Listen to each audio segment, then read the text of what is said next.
ધોરણ 11 સાયન્સ જીવ વિજ્ઞાન ચેપ્ટર નંબર 15 અને લેક્ચર નંબર 2. છેલ્લે આપણે વૃદ્ધિ નિયામકોના જે કંઈ સમૂહો છે, ઓક્સિન, જિબ્રેલિન, સાઇટોકાઇનિન, એપ્સિસિન અને ઇથિલિન, એના સંશોધનો કઈ રીતે થયા એ વસ્તુ જોઈ હતી. એ દરમિયાન એની લાક્ષણિકતાની અંદર આપણે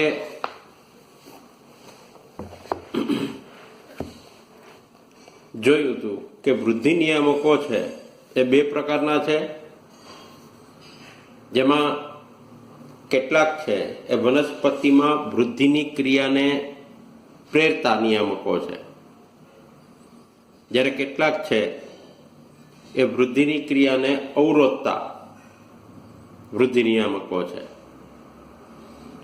હવે આપણે આ વૃદ્ધિ નિયામકો છે એમાં પ્રેરક વૃદ્ધિ નિયામકોની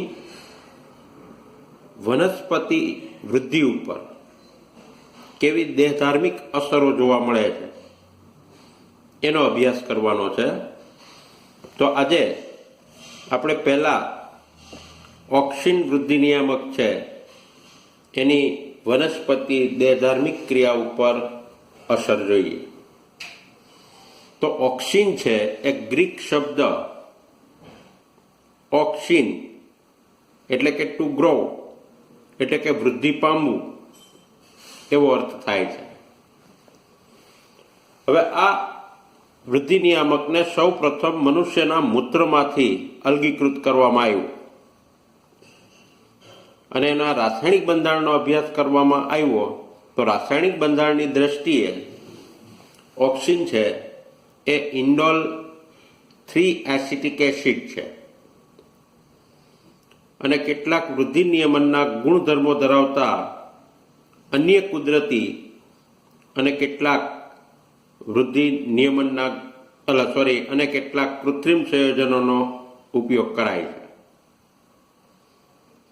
તેઓ સામાન્ય રીતે પ્રકાંડ અને મૂળની વૃદ્ધિ પામતી ટોંટના ભાગે ઉદ્ભવે છે અને ત્યાંથી તેનું વહન કાર્ય સ્થાને થાય છે.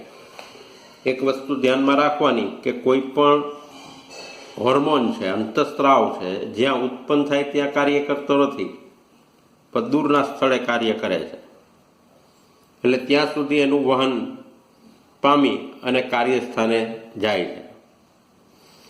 હવે આવા ઓક્સિન જેવા કે indole acetic acid, indole butyric acid કે જેને વનસ્પતિમાંથી અલગીકૃત કરવી મેળવી શકાય છે. આ બંને કુદરતી ઓક્સિન છે. આ ઉપરાંત નેપ્થેલિન એસિટિક એસિડ અને 2,4-D, 2,4-Dનું પૂર્ણ નામ થશે 2,4-ડાયક્લોરો ફિનોક્સી એસિટિક એસિડ. આ બંને કૃત્રિમ એટલે કે સંશ્લેષિત ઓક્સિન છે.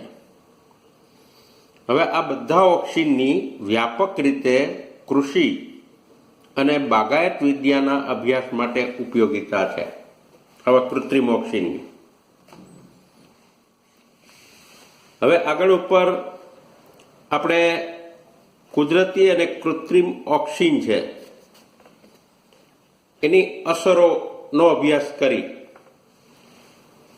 તો પહેલી અસર શું? તો કે તેઓ પ્રકાંડના કાપેલા ભાગો કે કલમોમાં મૂળ નિર્માણ માટે મદદરૂપ થાય છે, જે વનસ્પતિના પ્રસર્જન માટે વ્યાપક રીતે ઉપયોગમાં લેવાય છે. બરોબર? એટલે એક અસર થઈ મૂળ નિર્માણ, પ્રકાંડ અને પ્રકાંડના કાપેલા ભાગ કે કલમોમાં ઉપર મૂળ નિર્માણનું કાર્ય કરે છે.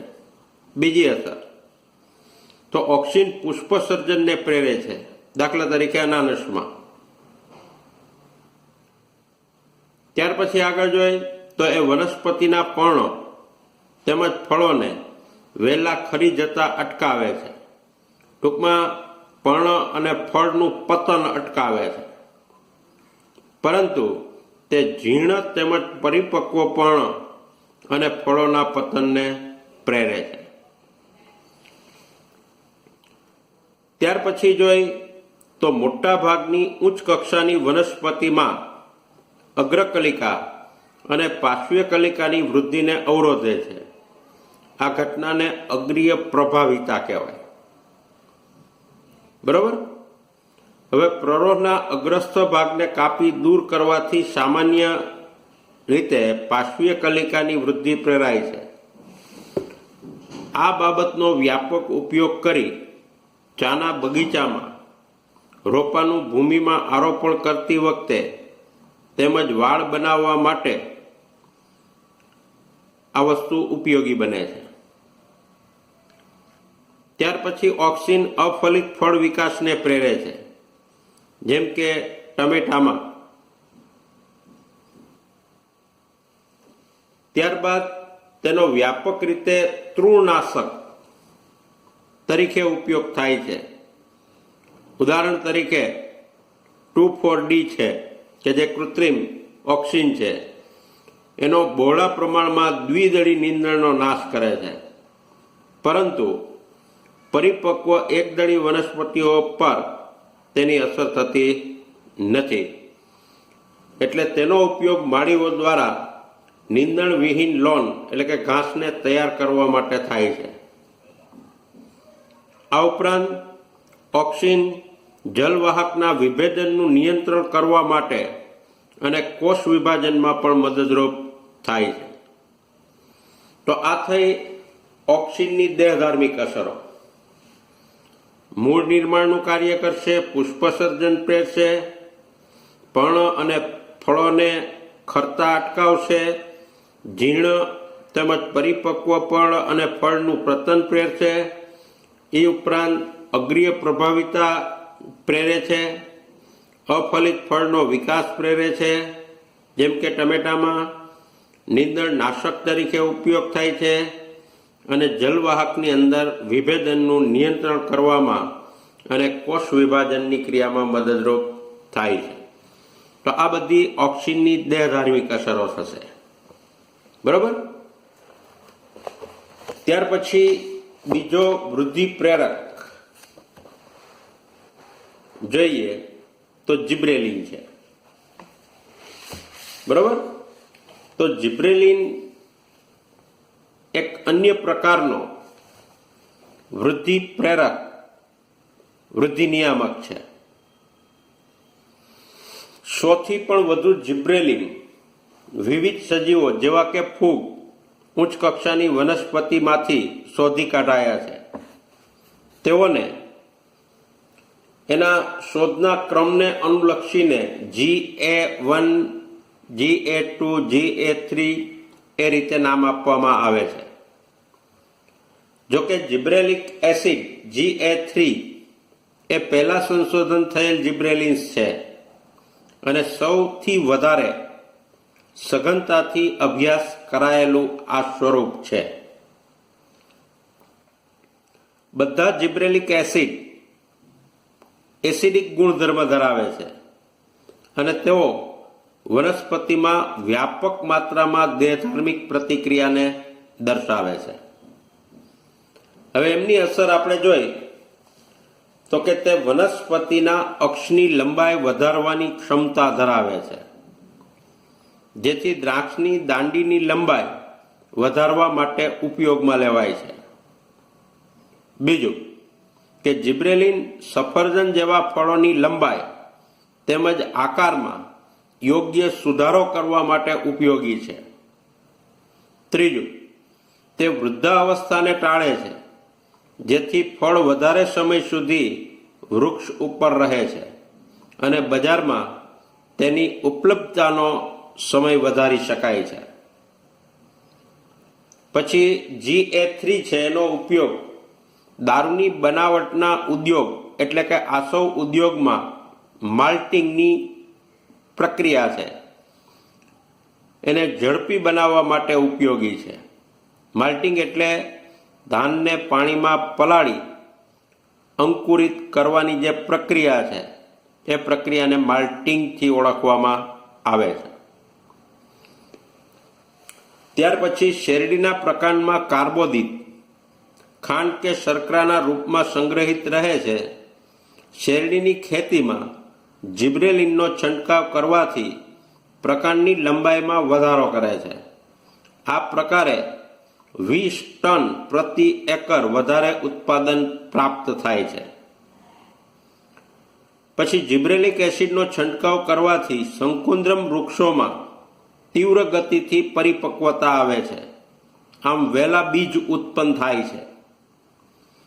પછી જિબ્રેલિન દ્વારા બીટ, કોબીજ તેમજ અન્ય ગુલાબવત પ્રકૃતિ ધરાવતી વનસ્પતિઓમાં બોલ્ટિંગ એટલે પુષ્પ સર્જન પહેલા આંતરગાંઠોની લંબાઈમાં વધારો કરવાની જે ક્રિયા છે એને બોલ્ટિંગ કહેવાય. તો આવી બોલ્ટિંગની ક્રિયામાં વધારો કરે છે. તો આ જિબ્રેલિન છે એની દેહધાર્મિક અસરો થશે. બરાબર. ત્યાર પછી ત્રીજો વૃદ્ધિ પ્રેરક, વૃદ્ધિ નિયામક એટલે કે પીજીઆર જોઈએ તો એ છે સાઇટોકાઇનિન. બરાબર. હવે સામાન્ય રીતે સાઇટોકાઇનિન એ કોષ રસ વિભાજન ઉપર વિશિષ્ટ અસર ધરાવે છે. તે કાઇનેટિન કે જે એડેનિનનું રૂપાંતરિત સ્વરૂપ ધરાવતું એક પ્રકારનું પ્યુરિન નાઇટ્રોજન બેઝ છે. તો કાઇનેટિન સ્વરૂપે સંયમ વિખંડનીય પદાર્થ તરીકે હેરિંગ માછલીના શુક્રકોષના ડીએનએમાંથી એ સંશોધન પામેલ છે. હવે આવું સાઇટોકાઇનિન વનસ્પતિમાં નૈસર્ગિક રીતે હોતું નથી. બરાબર. સાઇટોકાઇનિન છે એ વનસ્પતિમાં નૈસર્ગિક કુદરતી રીતે ઉત્પન્ન થતું નથી. પણ નૈસર્ગિક પદાર્થ તરીકે સાઇટોકાઇનિનની શોધ વનસ્પતિની અંદર ખાસ કરીને મકાઈના બીજ દેહ શેષ નાળિયેરીના દૂધમાંથી જીએટીન સ્વરૂપે સાઇટોકાઇનિનને અલગ કરી શકાય છે કે અલગીકૃત કરવામાં આવેલું છે. હવે આવા સાઇટોકાઇનિન એટલે કે જીએટીન છે એની દેહધાર્મિક અસરો જોઈએ તો શું કીધું કે જીએટીનના સંશોધન પછી અનેક સાઇટોકાઇનિનના પ્રાકૃતિક કે નૈસર્ગિક સ્વરૂપ છે કે જે કોષ વિભાજન પ્રેરક પ્રવૃત્તિ ધરાવતા કેટલાક સંશ્લેષિત સંયોજનો પણ ઓળખી શકાયા છે. નૈસર્ગિક સાઇટોકાઇનિન વનસ્પતિના એવા પ્રદેશમાં સંશ્લેષિત થાય છે કે જ્યાં ત્વરિત કોષ વિભાજન થાય છે. એટલે આ કોષ વિભાજનની ક્રિયાને પ્રેરતો વૃદ્ધિ નિયામક છે. ઉદાહરણ તરીકે મૂળની ટોચ, વિકાસશીલ પ્રરોહ કલિકાઓ, તરુણ ફળ વગેરે એના ઉદાહરણો થશે. આ ઉપરાંત તે નવા પર્ણમાં હરિતકણ, પ્રરોહની પાર્શ્વીય વૃદ્ધિ અને અસ્થાનિક પ્રરોહના સર્જનમાં મદદરૂપ થાય છે. ટૂંકમાં નવા પર્ણો વધારે છે, પર્ણમાં હરિતકણનું પણ પ્રમાણ વધારે છે, પ્રરોહની પાર્શ્વીય વૃદ્ધિ અને અસ્થાનિક પ્રરોહના સર્જનમાં મદદરૂપ થાય છે. સાઇટોકાઇનિન અગ્રીય પ્રભાવિતામાંથી મુક્તિ અપાવે છે અને પાર્શ્વીય પ્રભાવિતાને પ્રેરે છે. તે પોષક દ્રવ્યના વિસ્તરણને પ્રેરે છે કે જેનાથી પર્ણોના પતનને ટાળી શકાય છે. બરાબર. તો આ રીતે સાઇટોકાઇનિન વનસ્પતિને સદા બહાર રાખતો વૃદ્ધિ પ્રેરક છે. આવું જૂની ટેક્સ્ટબુકની અંદર કહેવામાં આવેલું છે. તો આ પ્રકારની દેહધાર્મિક અસરો સાઇટોકાઇનિનની જોવા મળશે. બરાબર. તો આજે આ 3 વૃદ્ધિ પ્રેરક નિયામકોની દેહધાર્મિક અસરો આપણે જોઈ. બરાબર. આજે બસ આટલું જ.